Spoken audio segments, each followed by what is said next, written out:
Tom Brady is a horrific broadcaster, and status quo thinking is to blame. Here's what I mean. In my world, there's a lot of status quo thinking. Organizations have something that works, they have something that's successful, it's the status quo, and they go with it. And they think, whoa, to get even better, we'll take this status quo thing and we'll just add to it. We'll put it into a product extension, or we'll make a new line with it. And they continue to elaborate on the product. That's sometimes a good call and sometimes a bad call, but it's very status quo thinking. Tom Brady is an excellent product. In fact, in my world, he'd be called, him going to broadcasting would be called a product extension. Why? Because Tom Brady is a product in and of his own right. He was an amazing football player, undisputably the GOAT, the greatest of all time, won 7 Super Bowls, and I think 5 MVPs. He's awesome. So they want Fox Sports hired him for $375 million. That's right, over a third of $1 billion, $375 million to become a broadcaster. Challenge is he has no experience. What they're doing is they're creating Tom Brady, the product extension. They're saying, well, Tom Brady has been successful as a U.S. football player. Therefore, status quo thinking, he's going to be super successful as a broadcaster. Here are some mostly negative reviews of Tom Brady, the product extension, as broadcaster. This from Deadline.com. Tom Brady's broadcast debut divides fans. Absolutely atrocious, to quote one of them. Football fans have some choice thoughts about Tom Brady's foray into the broadcast booth. The 7-time Super Bowl winner's debut, made it the regular season opener between the Dallas Cowboys and the Cleveland Browns, was met with divisive opinion, with the AP calling his entry awkward and some on X saying it was absolutely atrocious. And here they quote some X um, tweets. Tom Brady can't seem to form any sentences that have any sort of normal cadence to them. And I don't want to overreact to week one, but Tom Brady is the worst announcer in the NFL. This is pretty harsh criticism, folks. I don't know how else to say it, but Tom Brady does not have a voice that is meant to be heard without seeing his face. Pretty critical of the GOAT.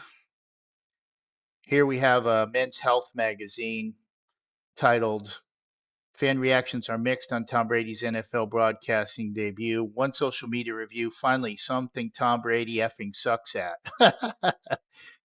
And one of the uh, key reasons he sucks at it is because the product has been handicapped.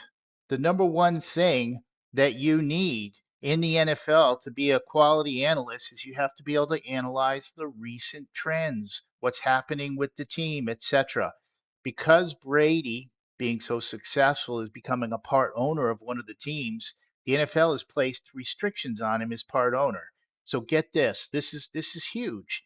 And it kind of points to the arrogance of Fox Sports thinking that you can overcome this. The league confirmed to ESPN that among the restrictions, Brady would not be permitted to be in another team's facility, would not be permitted to witness practice, and would not be permitted to attend broadcast production meetings, either in personally or virtually. Let me let that sink in.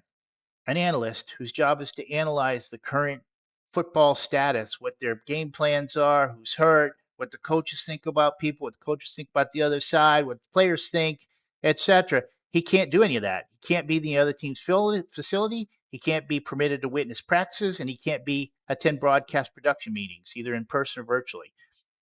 That's huge. The lack of access to coaches and players before games could be the most severe restriction. Those meetings at which a broadcast crew meets with the matchups, head coaches, and key players are often a lifeblood of insight for the telecast.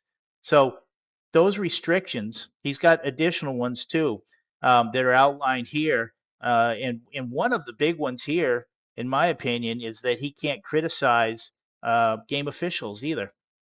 So, because he's going to be a part NFL owner, and that's huge. Sometimes in calling games, because bad calls are made, fans see it, and they want to hear about it. But he would be prohibited from publicly criticizing game officials and other clubs. While Brady could, in theory, state that he disagrees with the call on air, he would be subject to fines or even a suspension if he went too far. And there's a few other restrictions, but those are huge, folks. And if you cannot interview, see the team to be an analyst, what the heck are you going to analyze? These are big restrictions and kind of point to the arrogance of um, Fox Sports in launching this product extension. It's a status quo thinking completely. As you can see, it wasn't a stellar performance. Now, it's just one outing, but there are so many things that are going to handicap this product extension that is Tom Brady, the broadcaster. And, I highlighted one of the big ones, and that is he's an analyst and he can't use any current analysis. He's forbidden by the NFL because he's also an owner. That is crippling. And so this is classic status quo thinking. I like to, for status quo, I like to use the example. People say, well, what's status quo? Give us an example. I love to use World War II example of the Japanese.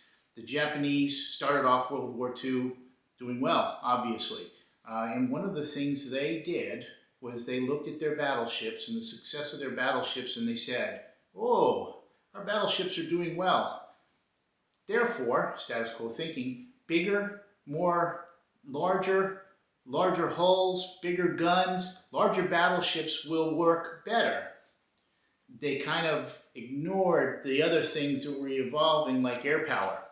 And so they said, we're going to put all our resources into these large battleships. And I think they were called the Yamato and the Musashi, were two of the big ones. And so they built these huge battleships at a tremendous cost, all in on these battleships. And it turns out that air power was the way to go. That the initiative, the innovation of air power could kill these, and submarines too, could kill these large battleships quite easily. And so the Japanese put all this money, effort, energy, and a lot of hope into these large battleships, and there were some on their maiden voyages or close to it. They were horrific. Tom Brady, in the broadcasting example, is status quo thinking. Fox Sports put $375 million into him, without testing or learning anything, and now they're going to have to worry about Tom Brady, the ship, sinking. Here's a couple of things that they ignored in my world for product extension. One is when you launch a new product, service, extension, etc., you have to know the market.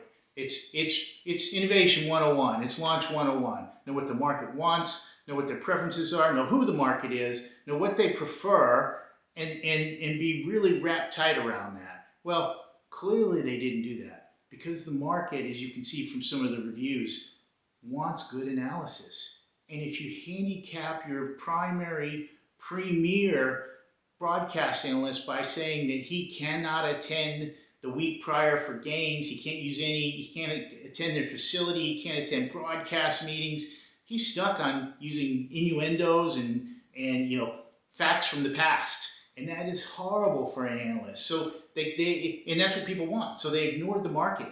The market is going to be outraged as we go along, and Brady can't add anything pertinent to the game calls. He's going to have to talk about things that happened during his career, things that happened last year, things that he read about, secondhand information. He's not going to have insight from the coaches, from the players, from the fellow broadcasters, and any other insight that could be pertinent. But that's what the market wants, and they ignored that. The other big thing about launching a product extension is you never, or product or whatever, you never bet all in.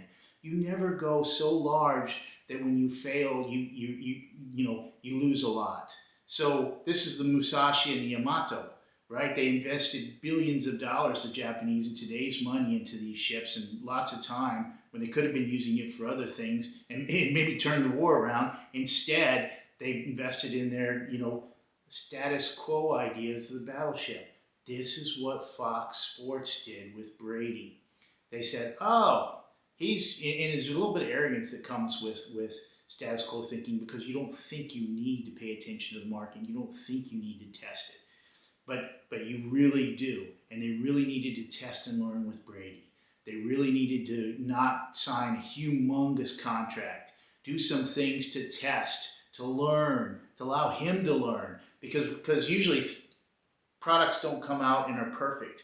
Usually they have things that have to be fixed.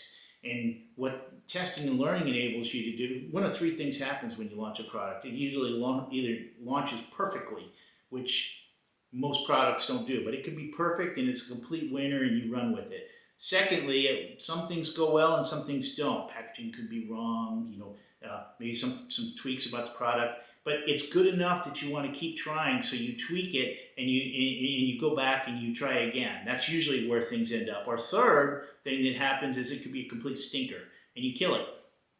So that's it. But most of the time, it's in that middle one. It's in the well, it wasn't a perfect launch, but let's try some different things and see if the market likes it better. Fox Sports can't do that.